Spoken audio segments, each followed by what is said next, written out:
मैं आलोक कुमार मेहता, बिहार का राजस्व, भूमि सुधार एवं गन्ना उद्योग मंत्री।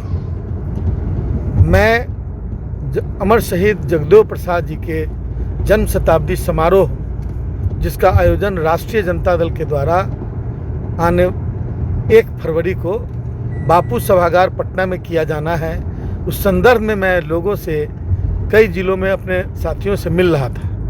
उस क्रम में भागलपुर की एक सभा में मैंने कहा था कल कि जगदेव बाबू का नारा था 100 में 90 शोषित है, 90 भाग हमारा है, 10 का शासन 90 पर नहीं चलेगा, नहीं चलेगा। मैंने यह भी कहा था कि ज़माने के हिसाब से शोषित और शोषक वर्ग बदलते हैं। अंग्रेज़ों का ज़माना था तो अंग्रेज़ शोषक थे और भारत के सभी लोग शोषित थे, लेकिन जब अंग्रेज़ चले गए तो अंग्रेज़ों के पिट्ठुओं ने, अंग्रेज़ों के दलालों ने उसकी सत्ता, शोषकों की सत्ता संभाल ली और लोगों को शोषित होने पर मजबूर करते रहे। जगदेव बाबू ने ऐसे ही तत्वों के खिलाफ आवाज़ उठाई थी और आवाज़ उठाकर संघर्ष करते हुए शहीद हो गए। मैंने यह कहा कि जो यह 10% जो जिसकी बात जगदेव बाबू ने की, या हमारा जो विचार है, वो 10% को स्थिर किसी जाति पर आक्षेप बिल्कुल नहीं है, बल्कि यह एक ऐसा वर्ग है जो हमेशा शोषक की भूमिका में रहा करता है और वो बदलता ही रहता है। बीपी सिंह जैसे पूर्व प्रधानमंत्री और मधुलिमा जैसे नेता जो उच्च वर्ग से आते थे, डॉक्टर राम मनोहर लोहिया, इन तमाम लोगों ने सामाजिक न्याय और जो एक समाजवाद है उसका समर्थन किया।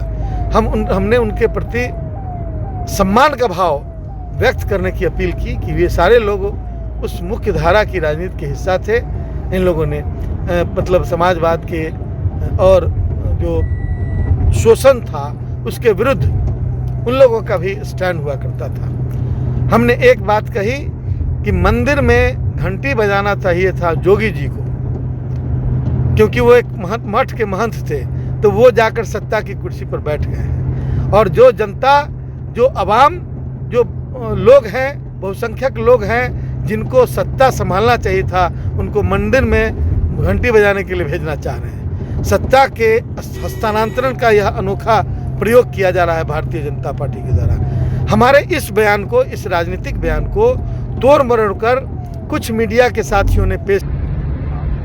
बिहार की राजनीति में आजकल हम लोग देख रहे हैं कि जिस तरह का बयान राजद के नेताओं के द्वारा दिया जा रहा है, इससे यह स्पष्ट है कि ये लोग जाति, समाज सबको तोड़ना चाहते हैं, देश को तोड़ना चाहते हैं। आप लोगों ने देखा होगा कि राजद के एक मंत्री देश के सैनिकों के साथ खिलवाड़ करने का प्रयास कर रहे हैं, दूसरा मंत्री रामचरितमानस के साथ खिलवाड़ करना चाहते हैं, और तीसरा मंत्री आजकल जो बयान आया, उनको ये पता होना चाहिए था कि राष्ट्रीय जनता दल के नेता लालू प्रसाद जी की उत्पत्ति तब हुई जब पंडित रघुनाथ झांग जी का कृपा हुआ और सम्राट अशोक, सम्राट चंद्रगुप्त की उत्पत्ति भी यदि पंडित चाणक्य नहीं होते तो नहीं हो सकता था। इसलिए ये हिंदुस्तान है, हिंदुस्तान और बिहार में सभी के सहयोग से, सब लोगों का साथ लेकर ही हम आगे बढ़ सकते हैं।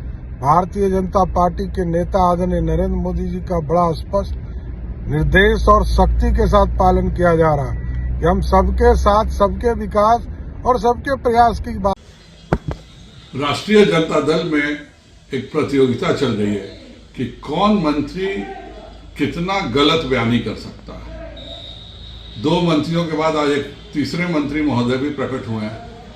उनका पूरा जीवन राजद में बीता है, इसलिए वह राजद के बारे में ही ज़्यादा जानते हैं। तो वह जो टिप्पणी कर रहे हैं, जरूर वह जगता बाबू जैसे व्यक्तियों पर कर रहे होंगे, क्योंकि राजद के बाहर तो वह कभी रहे नहीं। तो उनकी जो भी जानकारी है, अंग्रेजों की घंटियां कौन बजाता था, वह तो जगतानंद सिंह जी तक ही सीमित है या शिवानंद तिवारी जी तक। माननीय महोदय, कृपया कर आप सब बिहार को बदनाम करने का काम नहीं करें।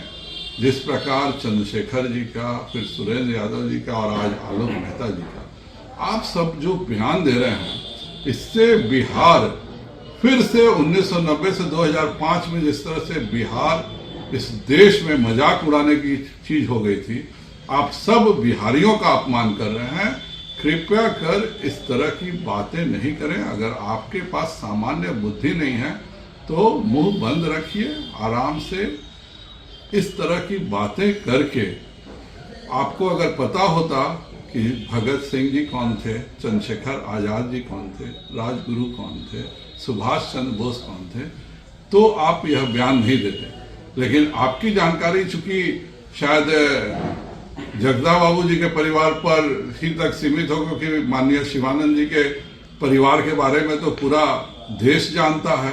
तो अगर शिवानंद तिवारी जी के भी परिवार के बारे में आपकी जानकारी यही है तो आपकी बुद्धि तरस की पात्र है।